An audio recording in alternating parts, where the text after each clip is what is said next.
Assalamualaikum warahmatullahi wabarakatuh. Yang terhormat, Ibu Ayuning selaku dosen pengampu mata kuliah Manajemen Strategi. Perkenalkan, saya Rajo Maitsa dari kelompok 3. Pada kesempatan kali ini, saya akan menyampaikan review dari hasil PowerPoint analisis kelompok 3 dengan topik analisis visi misi tujuan dan sasaran serta lingkungan eksternal dan internal Untirta. Di slide pertama akan menulis visi Untirta, yaitu terwujudnya Untirta sebagai Healthy, Integrated, Smart, and Green atau HIS and Green University menuju PTN berbadan hukum yang unggul, berkarakter, dan berdaya saing global tahun 2030. Visi ini menggambarkan arah Untirta untuk menjadi universitas yang sehat, berintegrasi, cerdas, serta ramah lingkungan dengan karakter yang kuat. Untuk mewujudkan visi tersebut terdapat 3 misi utama, yaitu pertama, meningkatkan kualitas pendidikan dan daya saing lulusan. Yang kedua, meningkatkan kualitas penelitian dan pengabdian masyarakat yang inovatif. Ketiga, mengembangkan tata kelola perguruan tinggi yang transparan, efektif, dan berkelanjutan. Tujuan dan sasarannya pun sudah jelas dan terukur, seperti 70% lulusan mendapatkan pekerjaan sesuai bidang dalam waktu 6 bulan, 50% penelitian berfokus pada potensi lokal Banten, serta 40% energi kampus berasal dari sumber energi terbarukan sebelum tahun 2030. Kemudian yaitu faktor eksternal. Analisis faktor eksternal menjelaskan kondisi di luar kampus yang dapat mengaruhi pencapaian visi dan misi Untirta. Pertama yaitu faktor ekonomi. Pertumbuhan industri dan investasi di Provinsi Banten membuka peluang kerja sama antara Untirta dan dunia usaha. Selain itu, berkembangnya ekonomi digital dan ekonomi hijau mendorong Untirta untuk menghasilkan sumber daya manusia yang kompeten di bidang teknologi, wirausaha, dan lingkungan hidup. Kedua yaitu faktor sosial. Kesadaran masyarakat terhadap pentingnya pendidikan dan kesehatan semakin meningkat. Hal ini menjadi peluang bagi Untirta untuk memperkuat perannya sebagai lembaga pendidikan yang tinggi, yang relevan, dan responsif terhadap kebutuhan masyarakat. Ketiga yaitu faktor demografis. Dominasi penduduk usia produktif di wilayah Banten merupakan potensi besar bagi Untirta untuk memperluas akses pendidikan tinggi. Digitalisasi pembelajaran menjadi langkah strategis dalam menjangkau masyarakat di berbagai daerah termasuk wilayah 3T. Keempat yaitu faktor politik dan pemerintahan. Kebijakan pemerintah di bidang pendidikan tinggi, riset dan inovasi menjadi pendorong utama dalam penguatan kualitas pembelajaran di Untirta. Selain itu, stabilitas politik nasional serta dukungan terhadap kebijakan lingkungan terus memperkuat komitmen Untirta sebagai Green University.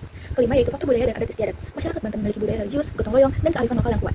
Adat seperti sedekah bumi dan kegiatan sosial berbasis komunitas mencerminkan semangat kepedulian terhadap alam dan masyarakat. Hal ini sangat relevan dengan prinsip Healthy dan Integrated University yang menjunjung nilai kebersamaan serta karakter beretika. Keenam yaitu faktor cuaca dan lingkungan alam. Kondisi cuaca di Banten yang beriklim tropis dan curah hujan yang tinggi dan suhu rata-rata 27-30 derajat Celcius juga mempengaruhi pengelolaan kampus. Iklim ini menjadi peluang bagi Untirta untuk memanfaatkan energi surya dan memperkuat penghijauan kampus.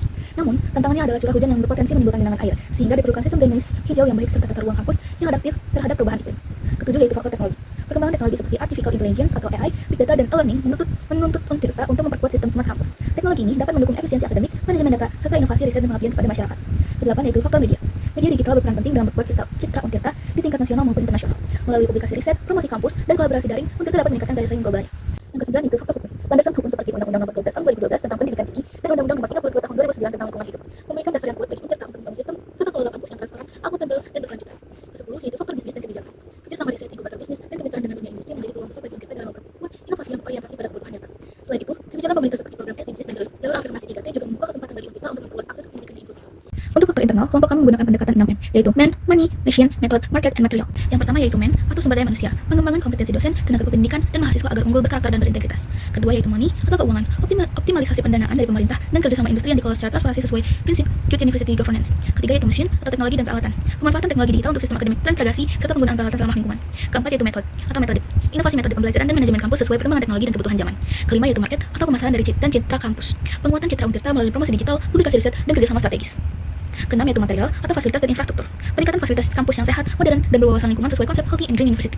Berdasarkan hasil analisis yang telah dilakukan, saya memberikan beberapa usulan dan rekomendasi untuk memperkuat strategi Untirta ke depannya. Pertama yaitu meningkatkan infrastruktur hijau berbasis iklim lokal dengan desain bangunan ramah lingkungan, ventilasi alami, dan pemanfaatan energi surya.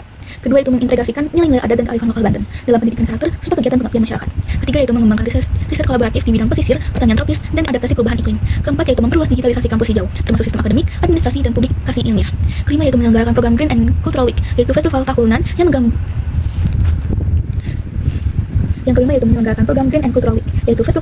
menggabungkan inovasi hijau dengan budaya lokal mahasiswa Untirta.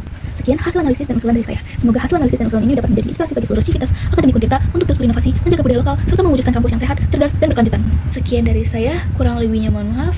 Wassalamualaikum warahmatullahi wabarakatuh.